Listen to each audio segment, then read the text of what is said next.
happening in and around the Nigerian economy. So first of all, City of Lagos, I need to let you know some conference calls that will be happening today, even though I'm not sure everybody can be a part of it. But here is the thing: if you're an investor in some of these companies, there will be a conference call.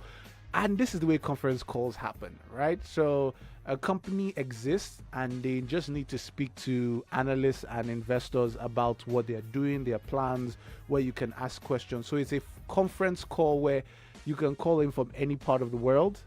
It's yes, you should probably don't know about this because analysts have kept it away from us. Is it like do you guys tell us that you actually have conference calls? You don't tell us. So first of all, Unilever is having a conference call. That was on the 3rd. That happened last week. So USC Nigeria is going to be having one tomorrow at 2:00 Lagos time. So basically you might need to find out how I don't want to give the details on national radio so that not everybody just calls. Also, Diamond Bank is going to have theirs tomorrow at 2:30.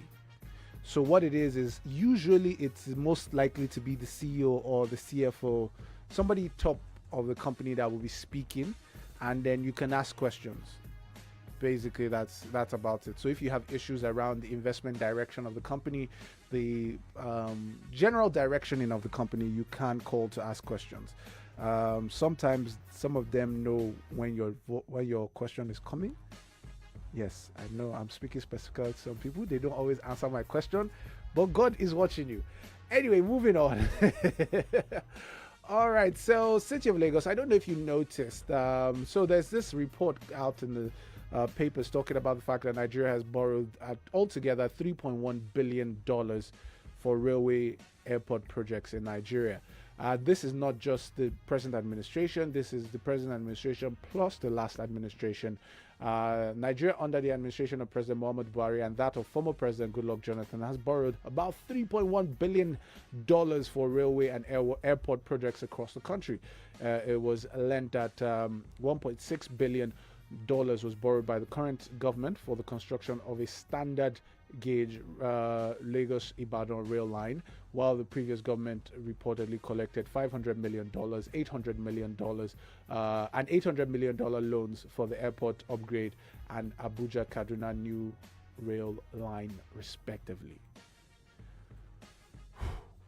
Do we have receipts? That's all I'm really concerned about. Do we have receipts? Do we have anywhere we can actually go to look for how much was spent, how much is left, what do we need? I mean, because of course, if it was under the if we borrowed something under the administration of Goodluck Jonathan, the repayment values would have at least doubled from 190 to about 360 at this particular time. So the value of the contract itself has slightly moved in different directions. Do we reevaluate these things? Do we sit down to, I don't know, because since I don't know, I'm hoping they do. I'm hoping they do. But is there anywhere we have receipts that we can go and check this thing? I mean, there's progress reports you get from time to time, but it's not. It's not detailed. It's like we have gotten 50% completion. Yeah, it's not. I like those speeches. And they're speeches. It's not like it's documented somewhere. A lot of it is speeches. I mean, you want your government at this point in time, given the difficulties they're having with revenues, to borrow externally to finance infrastructure projects. I mean, those tend to have multiplier effects on the economy. It's just that we're not seeing real momentum in terms of that development, infrastructure development, which is a concern. I mean, we're now going into election season where you're likely to detract from infrastructure spending and more to election spending. And that again is a distraction from the potential development from policy, from everything altogether, from economy. We keep talking about issues of it's being widely discussed about vote buying in the economy, and you tend to see people, see some people justify, some people, castigate, whichever way you look at it from the real reason is that a lot of people are poor, and that they can sell their votes for 5,000 naira. So the earlier we get to the point where we are infrastructurally advanced, the earlier we stop seeing things like that happening within our economy. But it almost looks like we're all comfortable. Nobody wants to move forward.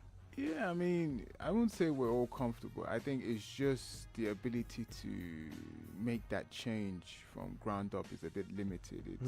It seems that there's a Especially when we continue to think in 4-year circles. Yeah. That's one key problem: succession planning. You know, there is none. I mean, and that's what the concern for foreign investors are. You know, we have 4 years of the current administration. Who knows if they will come back next year? Exactly. And then the next government, if they don't come back, the next government will spend the first 2 years unrolling everything the last government has done and trying to impose its own policies and things. And then we go back to square one. Then as we now reach near the new election season, then they now rush a lot of projects. And then they're like, see what we're doing. Then when the next one's coming, then they will unroll. Exactly. I mean, that's one of the reasons why you continue to see foreign direct investors remain on the sideline. Yeah. And the economy is reliant on foreign portfolio investors. And again, that's why yields and interest rates continue to dip. Continue to remain high. So the standoff between the federal government and discos still remains. Now the federal government is threatening. We can't resell these firms. Anyways, let me read. It's directly from the article's mouth. The federal government is not frightened by the threats made by power distribution companies to quit the power sector and resell the firms at a discount. Senior officials at the Federal Ministry of Power, Works and Housing stated that power distributors knew the procedures to follow if truly they wish to quit the business, adding that the government will not beg them not to exit the sector. So one wants to sell, one wants to resell. So they are standing. I will go, I will not go. You can't go, I will stay. Why do... I mean, the one thing that's interesting from the article is that they're threatening to sell at a discount. I don't think you sell it at anything but a discount at this point in time, because that's like a no-brainer, right? Yeah, the future is so clouded regarding the power sector that I don't think anybody come and buy at a premium, let alone at market value. So, I don't think that threat is really, moving the federal government anyway. But with that being said, I mean, the challenges in that sector are so many that I think we still go back to the point where the sale of those assets, especially when you realize that most of these companies didn't do due diligence before they bought the assets, and it wasn't their fault. There was also this kind of threat hanging in the line at that particular point. You wanted to enter this supposedly juicy market. You asked for details, but you couldn't get details from the federal government. So what you did was you ask analysts who project, and this is normal. So analysts think to themselves, how much has Ikeja Disco distributed in the last 12 months? X amount. So it multiplies X by current rate and says, oh, Ikeja Disco is probably making blah, blah, blah. So you look at the revenue and think to yourselves, see money. Give me the assets. I mean, to be honest, I'll argue for that because power is a profitable business globally. Yeah. It's a commodity, everybody needs The question, however, in Nigeria is how many people are paying? On this show, we're talking about the fact that even some of our international customers are not paying.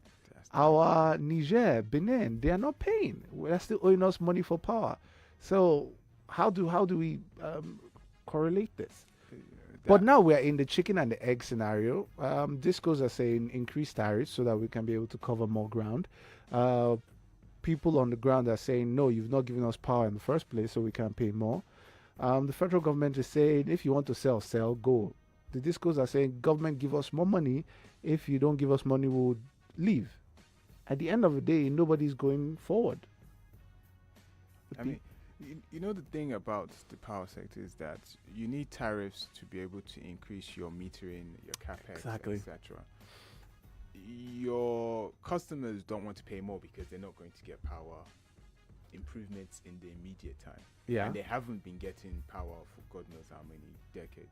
So it's a case of who's going to budge first. And I think the government will probably have to step in to meet the middle of that. And I think they're working on that with the World Bank in terms of supplying metering, doing a lot of the capex so that power generation can improve. And then you can then start seeing increased meterings. You can then start to discuss the increase of tariffs and etc. Because if your consumer are now seeing improvements, they'll be more willing to pay. True. Rather than, okay, it's stagnant and still going to be stagnant for a while. Why am I going to pay 20, 30, 40% more in the hope? And you know, the way Nigeria is, everybody can forget that we increase the prices because in hope, you know, so we might go, okay, let's, in hope, you know, they might just come out and say in hope of better power in 12 months time, let's increase the tariff by 25%. And everybody says, okay, we agree. Then in that 12 months time, when we're asking, what's up? They're like, you know, there are challenges in this sector. Nobody wants to hear that. So it's a chicken and an egg scenario. Nobody wants to budge. I think we're going to be seeing this in the power sector for a while. City of Lagos, by the way, Policy Wednesday, do join us. We're going to be speaking about if the privatization has failed. Try to look at some of the numbers around the power distribution companies, some of the amounts some of these discos paid. If possible, look at the current tariffs, look at global tariffs, and kind of juxtapose it side by side. Also, we're going to look at some of the IPPs and some of the fees they are paying for power. So maybe give you a bit of a heads up into what the power situation really looks like and what we might need to do to possibly move forward as a country. You know, because the Yoruba people say, if you can't go forward, at least you can go back where you're coming from, Abi. So I didn't want to say that in Yoruba before I murder that, because I know what it sounds like in my head. It's just that I might say it wrong. Anyways, moving on. Nigeria, China to prosecute importers of substandard products. 7 companies importing substandard and life-endangering products into Nigeria from China are said to be blacklisted, and their promoters persecuted in both countries as a fight against dumping into Nigeria takes a new dimension. The exercise, according to the Director General, Standard Organization of Nigeria, Osita Aboloma, said will be a continuous one. First of all, this is great that the Standard Organization of Nigeria is doing something to try and, you know, move towards the direction of not allowing substandard products be brought into the country. 2, are we so sure China is interested in this, or they are just playing lip service? Because China is on a massive move to try and export their products. It's good for their economy. It's good for production on that side. Why would they want to fight their own exporters? Yeah, I mean, that's probably where you have to look at it from. I mean, from Nigeria's point of view, yes, you know, there's incentive, you know, there's an incentive for that. From China's side, I mean, that could really cut into their manufacturing activities. But they may be looking at it from a perception point of view, globally, that they want to be perceived as, you know, taking care in terms of... Yeah, I get the perception part. It works for PR. It makes good headlines. But will China actually do it is the question. You have to look at the cost-benefit analysis from their point of view. If it's going to significantly impact their manufacturing output, then I don't think they will allow that. Because if you've ever been to China, you realize that you can actually start anything. You can become the CEO of a telecoms company now. You don't have to wait for long. Just go to China. They have phone manufacturing companies. All they will just do is right there and there, it will create a logo for you, create your own specifications, brand it together, boom, and start making your own phones. You know, things like this in terms of the ease or the loose regulation that is perceived to be in China is probably part of the issues they're having with America in terms of their trade war, you know, complaints of intellectual property. But whenever they're, and this is one thing I realize, whenever they export into markets like America and the UK, they take those specific standards. It's just that when they understand that they are coming to third world markets, with who are usually the dumping ground, they don't care. And the third world market really doesn't also care. Let's be real. The third world market also doesn't care, because you realize that whatever you want to buy, there's always, they ask you, have you ever tried to buy stuff from China before in bulk?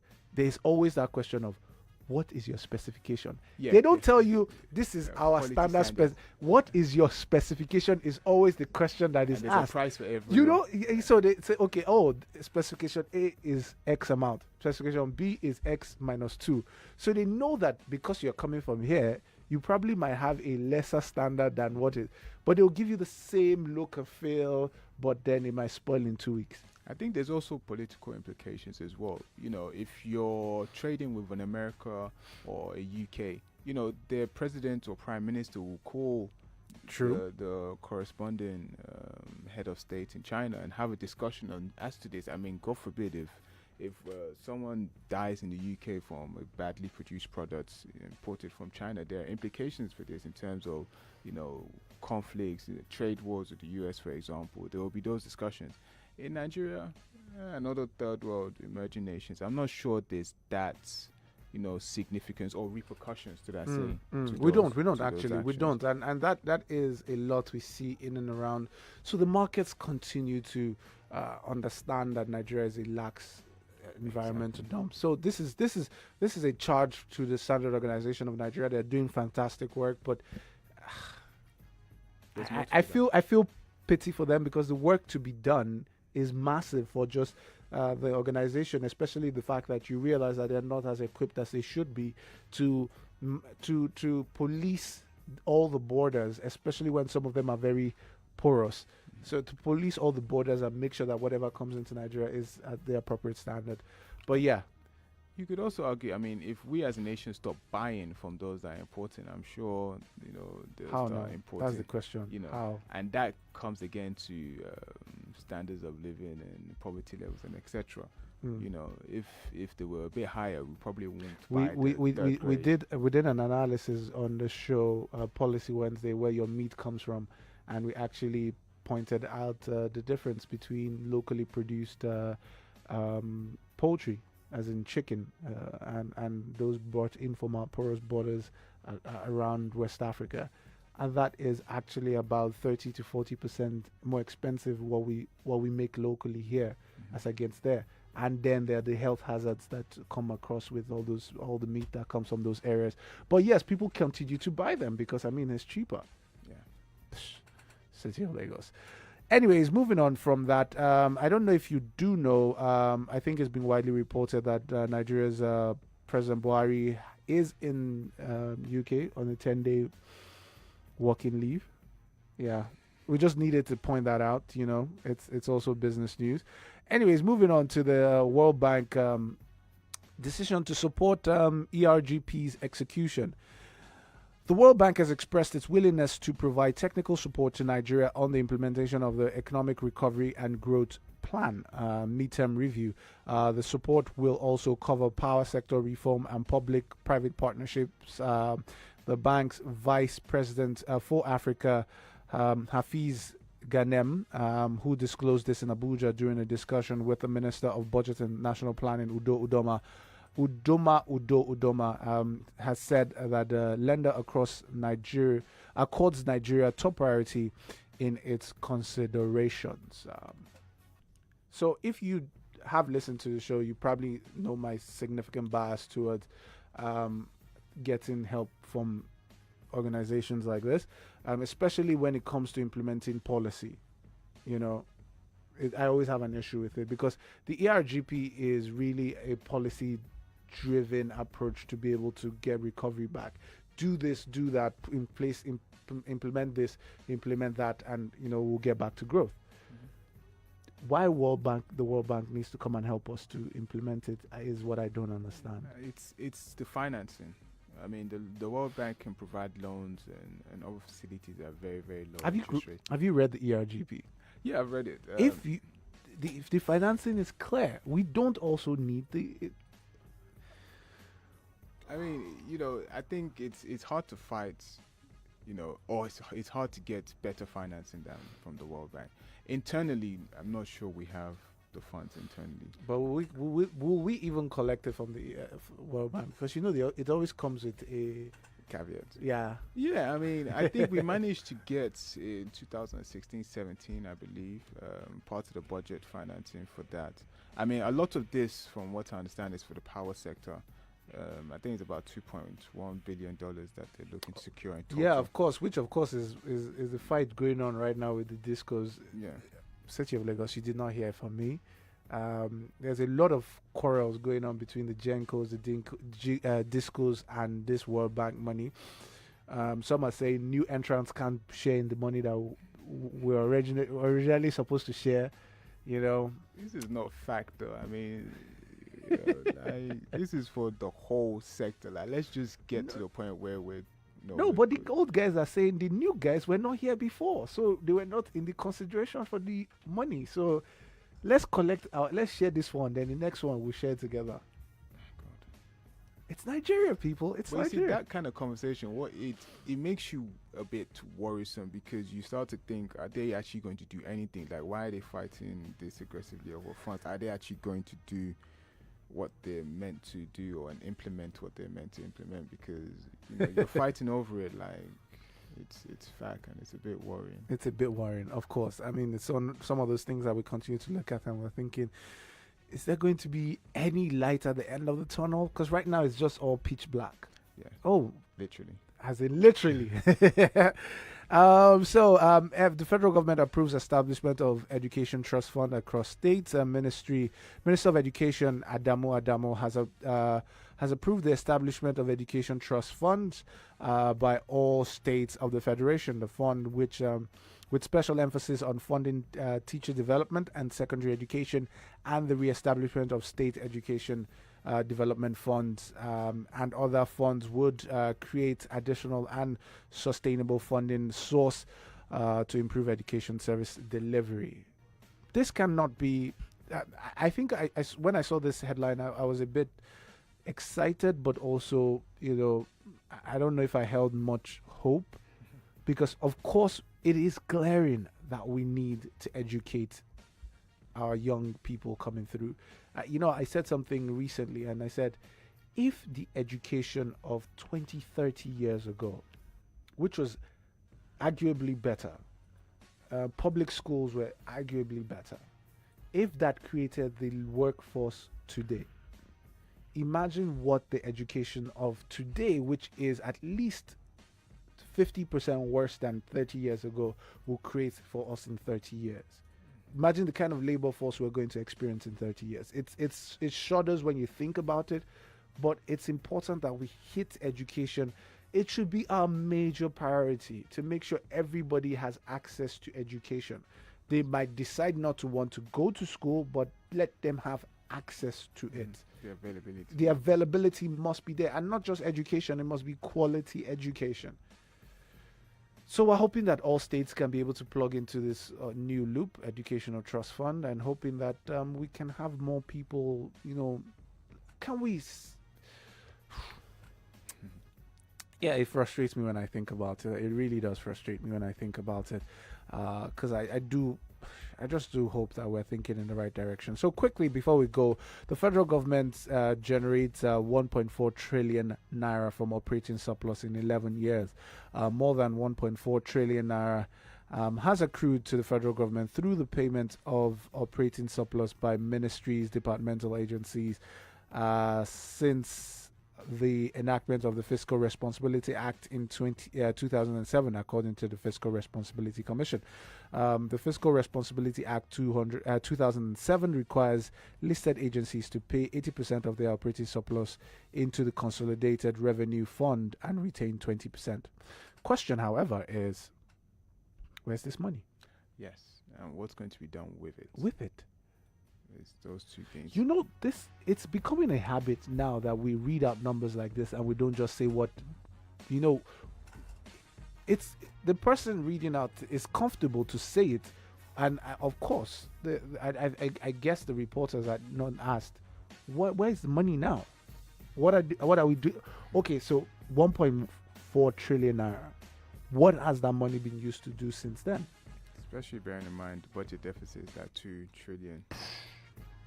I mean, with 1.7 of that being borrowed, take that 1.4. Mind blown when you think about the figures that we talk about. Oh, we've saved this, we've saved that, we've saved. Where is the money? City of Lagos. That is a question we're going to end the show with today. Where is the money? We're looking for the money everywhere. It's just those questions we deliberately want to keep asking, especially as we continue to point out the headlines. You know, when the headline says Nigeria has saved 500 billion in blah blah blah, which of course is a fantastic thing, but where is the money? We never know. Anyway, City of Lagos, we want to thank you for being with us on the show. We also want to thank Ayodeji Daudu of Investment One for being with us on the show. He's one of the few that wears a lapel pin. Investment One lapel pin. Kind of like a superhero tag. Thank you very much for being with us on the show. City of Lagos, thank you for being with us on the show. We're going straight into the SME clinic, taking your business issues, trying to solve some of your problems. A few announcements also that are going to be happening on that side, so you might want to stick around for that. City of Lagos, if you look at your timepiece right now, it just became 1 minute after the hour of 10. Still a very young morning to go out and be profitable.